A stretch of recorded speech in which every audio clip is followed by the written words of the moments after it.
Hello, hello! I'm Avalon, and this is Voice Notes from the Chrysalis, my 21 episode podcast where I share all of the golden tidbits that I have discovered through being deeply transformed over the past 5 years in celebration of the launch of my digital course, Discover Yourself. Thank you so much for being here. Oh my gosh. Okay, so this is manifestation part two. Let yourself have it. If you haven't listened to the first episode, the episode before this, go back. There's a lot of context in there. But essentially, my definition of manifestation and magic is all you have to do is want something and let yourself have it from Halloween Town, the movie. Because I do think it is that simple. Just because it's simple does not mean it's easy, but I do think it's that simple. So, part one talked about getting clear about what you want and letting yourself want what you want. And thinking about the context of what you want it in is so important. And now we're talking about the let yourself have it. And I feel like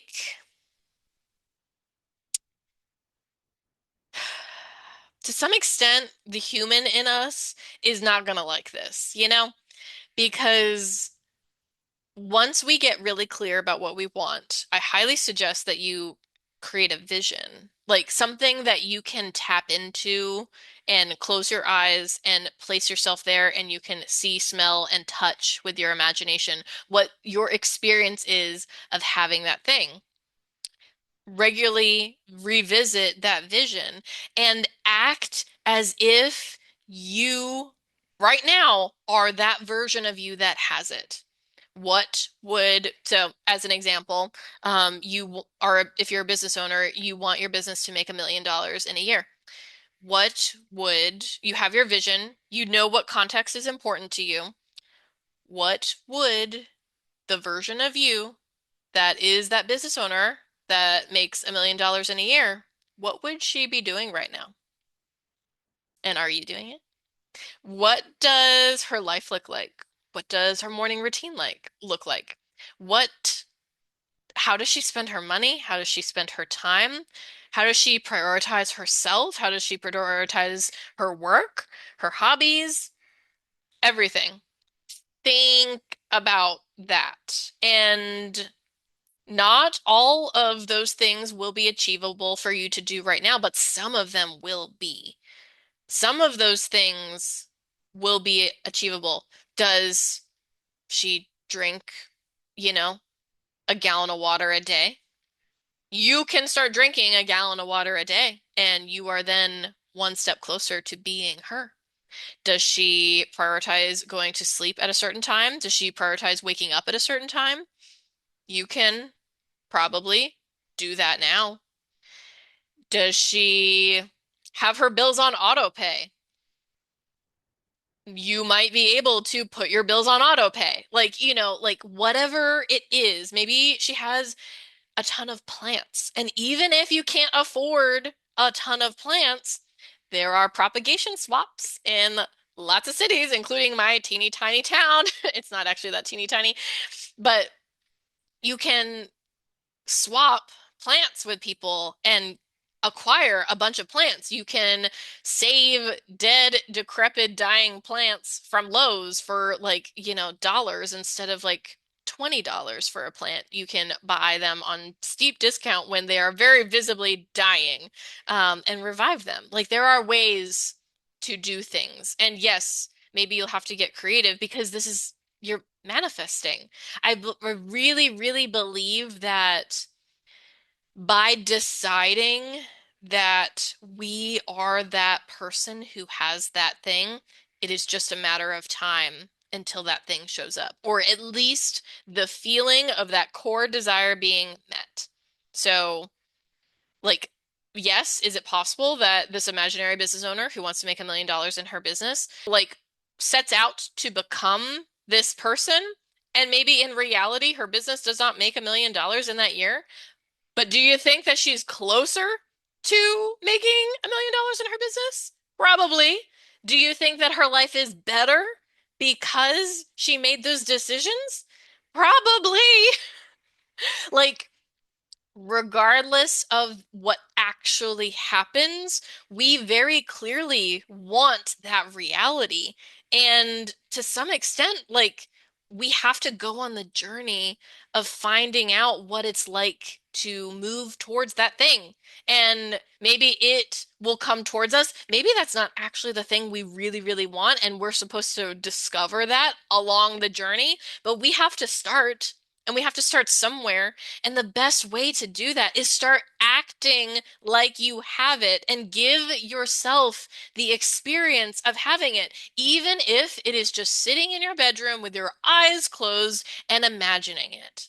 That is still experiencing it. It might not be in the physical, tangible world, but I guarantee you it will take you a step closer because in experiencing that in your imagination, things are going to come to you, and then you are going to see opportunities in your real life and your real reality to align with that dream manifestation, with that dream reality. I swear, there's probably neuroscience. I don't know.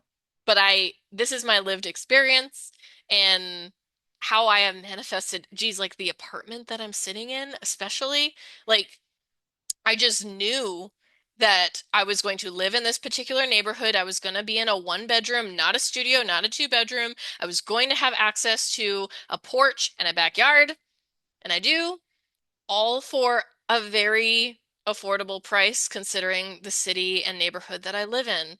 It's incredible. And yeah, and like having a pet here is so affordable. It's $25 a month. Like yeah, it's so great. And no deposit. Perfect. Like I just knew that I was going to live in an apartment like this. And I didn't actually realize it, actualize it until very, very soon before I like moved into this apartment because it was a quick turnaround time. I needed to move fast in this situation. Um and I was circling the desperate drain, honestly. But I also knew that I could not sign a lease that didn't feel like it was mine.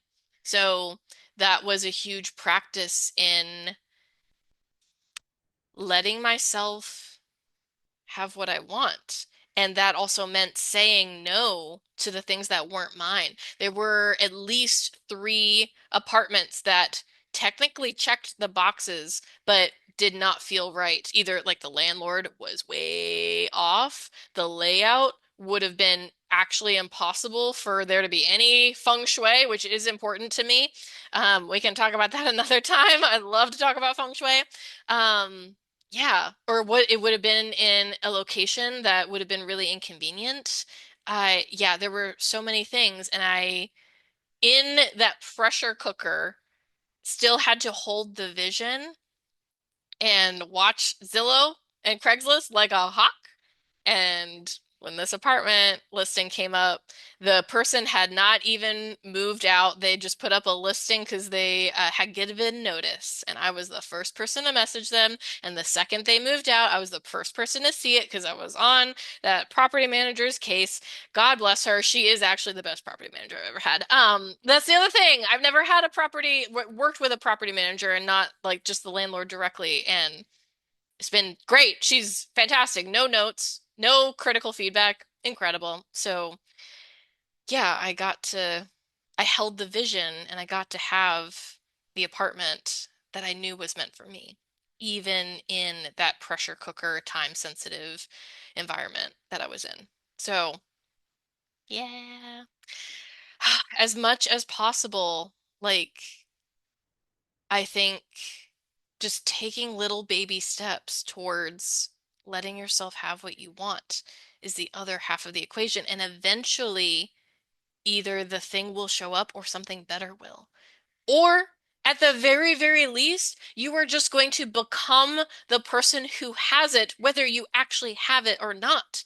And ultimately, like, I think that's a part of that core desire that we want to be that person who has, you know, that wealth, abundance, those friends, that stability, that groundedness, that feeling loved, feeling like all of those things.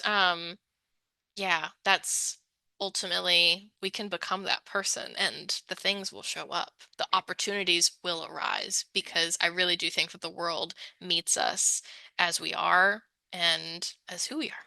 So, thank you so much for being here, and I'll see you next time for our last episode. What? Crazy. Wild. I'll see you soon.